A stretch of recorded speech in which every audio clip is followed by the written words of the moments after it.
ଆଜିକା ଫେରେ ମୁଁ ଏଇଟା ଝରଣା ଆଡ଼ିକେ ଟିକେ ବୁଲି ଆସିଛେ। ହରଶଙ୍କରର ଝରଣ ଏଇଟା ଦେଖିପାରୁଥିବ।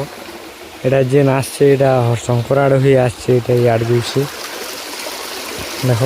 ତ ଯେନ୍ ମାକର ମୁଇଁ ଦେଖିଥିନି ମାକର ମାନେ ଉତ୍ପାତ ହଉଥିଲି ହେ ଝରଣ ଏଇଟା ଫେରେ ଆସିଛେ ଆଜିକା। ତ ଆଜିକା ଟିକେ କାଣା କାଣା ଦେଖାମି ଚାଲ। ତ ଆଜିକା ଦେଖିପାରୁଥିବ ଟେଟଙ୍ଗା ପଟେ କେନ୍ତା ଝରଣ ତରାରେ ଅଛି କେନ୍ତା ଟେଟଙ୍ଗା କିଏ ଦେଖିଛ ବୋଲେ କହିବ। ଆଜିକା ଗଛ୍ ମନକେ ଦେଖୁଛେଁ ତ ମାକର ପଠେଇବି ଦିଶବା ନିହାତି ଦେખાତି ମାକର ମନକର ରକମ ବୋଲି ଟିକେ ଦେଖୁଛେଁ ସବୁଆଡ଼େ ବୋଇଲେ ନି ଦିଶବାର୍ ମାକର ମାନେ ଦେଖିପାରୁଥିବ କେଡ଼େ କେଡ଼େ ବିଅର ଭୂତଲ ମାନେ ପଡ଼ିଛି ଇଆଡ଼େ ଏ ପନସ ଗଛ ତଲରେ ଇଆଡ଼େ ଭୋଜି ଭୁଜା କରସନ୍ ତ ସେଥିର୍ ଲାଗି କେଡ଼େ କେଡ଼େ ବିଅର ଭୂତଲ ମାନେ ବି ପଡ଼ିଛି। କେଡ଼େ କେଡ଼େ ଭୂତଲ ମାନେ ଦାମକିଆଟା ପଡ଼ିଛି ଦେଖିପାରୁଥିବ। ଗଲା ଭିଡ଼ିଓରେ ଦେଖିଥିନି ଯେ ଏଇଟା ମାକର ମାନେ ଖୋଉଥିଲେ ପନସ ତ ଏଇଟା ମୁଜି ପଡ଼ିছে ଦେଖିପାରୁଥିବ ସବୁଆଡ଼େ ଏଇଟା।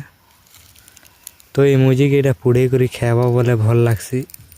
ଯେନ୍ ମାନେ ବି ନି ଜାନବାର ପୁଡ଼େଇ କରି ଖେଇ ଦେଖବ ପଣସର ମୁଜି ଯେନ୍ ପାଚଲାଟାକେ ଖେଇ କରି ଯେନ୍ ମୁଜି ବାହାରସି ସେଟାକେ ପୁଡ଼େଇ କରି ଖେଇ ଦେଖ ତ ଭଲ ଲାଗ୍ସି କେନ୍ତା।